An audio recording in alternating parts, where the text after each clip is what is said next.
depende do tamanho do banco, há sempre o medo de um sistema financeiro de uma espécie de teoria do dominó, né? Cai um, cai todos. No caso do Banco Master, há uma possibilidade de um efeito em cadeia ou é um fenômeno restrito ao Banco Master? Olha, boa noite a todo mundo. Deveria ser um fenômeno restrito ao Banco Master, né? Porque ele fez operações realmente que a gente sabe, já viu, né, que são irregulares, né, praticou uma taxa de juros, ofertou, né, um rendimento na aplicação muito maior do que ele poderia pagar, né, foi se complicando, né, já estava complicado para fazer isso, e a gente vê agora que parece, a Polícia Federal está indicando que tem uma série de irregularidades nas operações. Então não é um risco que a gente chama de sistêmico, né, tá certo, do sistema financeiro como um todo, mas as pessoas podem ficar assustadas, e esse é que é o problema, né? Se por acaso, né, as pessoas acharem que outros bancos podem ter problemas de começarem a sacar o dinheiro, né, isso pode gerar uma crise maior. Por isso que é importante que o Banco Central haja logo, o Fundo Garantidor haja logo e resolva essa solução para os credores, né, quem tem dinheiro aplicado lá no banco, né? Professor Hugo Garbi, não causa estranheza um banco? Eu fiz economia em Priscaseras, mas no último ano fui fazer história. Acho que para o bem da economia, eu presumo. Então, mas trabalhei na área de economia. Vender um CDB, um certificado de depósito bancário, com um valor muito acima daquilo que é oferecido pelo mercado, eu não tenho a porcentagem exata, não sei se era 20% a mais. 120, às vezes 140, 20% a mais, 20% a mais. 40%. Isso não causa estranheza ao mercado? E por que uma pessoa compra isso? Ela já não está correndo risco?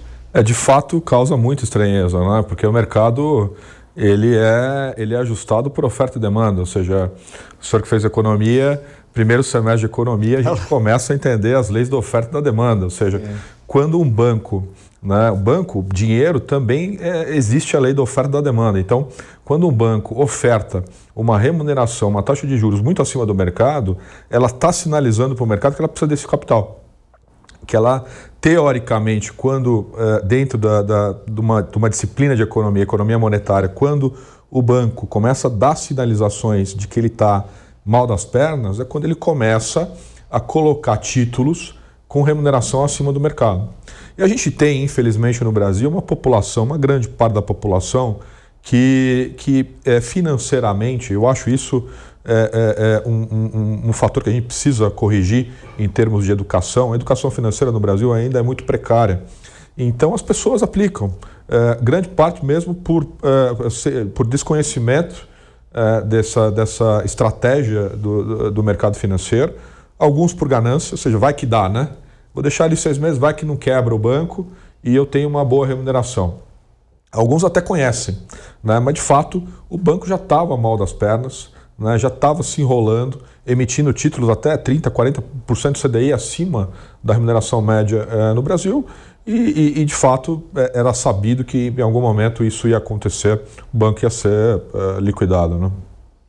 Professora Adriana Pugliese, no seu campo do direito empresarial, uma situação como essa, o que pode ocorrer, né? Em tese, nós não estamos falando necessariamente do Banco Master, estamos pegando o gancho do Banco Master, sequer nós sabemos as informações precisas, provas, não houve depoimento. Nós, portanto, nesse sentido, precisamos sempre tomar cuidado, até por causa da Lava Jato e da Vaza Jato, nós tomamos cuidado com julgamentos que no Brasil são feitos muito rapidamente. Nós estamos falando com as notícias que nós sabemos agora, hoje e desde ontem à noite e vamos ver amanhã que novas notícias nós teremos. Mas no campo do direito empresarial, o que pode ocorrer, quer dizer, deve ter empresas prejudicadas, eu presumo, que compraram CDBs, deve ter pessoas físicas que compraram.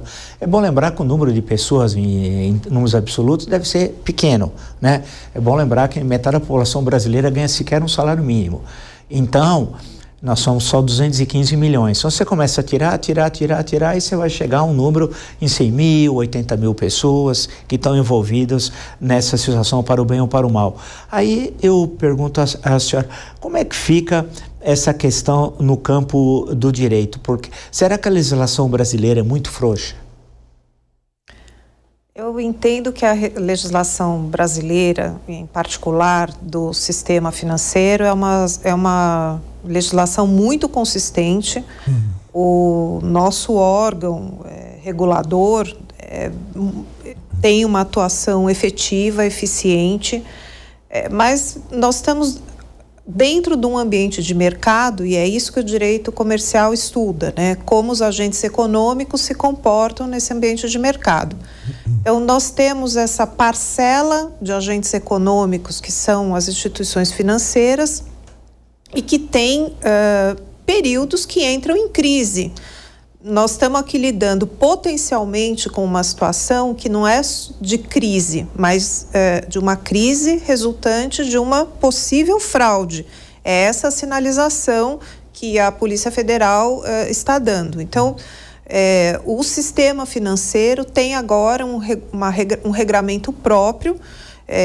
A própria intervenção do Banco Central é regulada por uma lei especial, que é a 6.024, que trata especificamente de crises de instituições financeiras, né? Nós temos vários institutos regulados nessa lei e a intervenção que ocorreu no Banco Master já sinaliza a extinção e a exclusão desse agente econômico do mercado. Quer dizer, em outras respostas possíveis da Lei 6.024, haveria até a possibilidade de passar o banco para uma outra instituição que pudesse assumir a sua operação, mas aqui não, aqui nós estamos falando de fatos que já nesse momento preliminar o Banco Central considerou de gravidade tal que levaram ao regime de liquidação extrajudicial. É disso que nós estamos tratando aqui. Então, o banco já está efetivamente fora do mercado e agora nós vamos ter que lidar com todos esses prejuízos. Por que a legislação das instituições financeiras é especial? Porque nós estamos tratando de um agente econômico que tem em poder próprio dinheiro de terceiros, né? Então, há uma preocupação com a poupança pública de todos nós.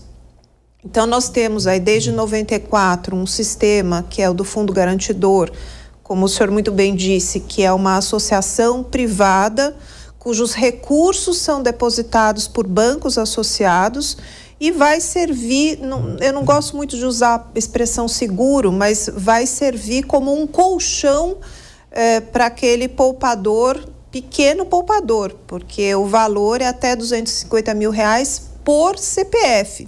E se se o seu CPF estiver envolvido em outras liquidações de banco, no período de 4 anos, o valor total é de R$1.600.000. Então, a ideia do Fundo Garantidor não é resolver o problema, mas minimizar o impacto para aquele poupador de menor tamanho, né? Então, se eu tenho 1 milhão depositado, eu vou poder usar o Fundo Garantidor até o limite de R$250 mil. Perfeito.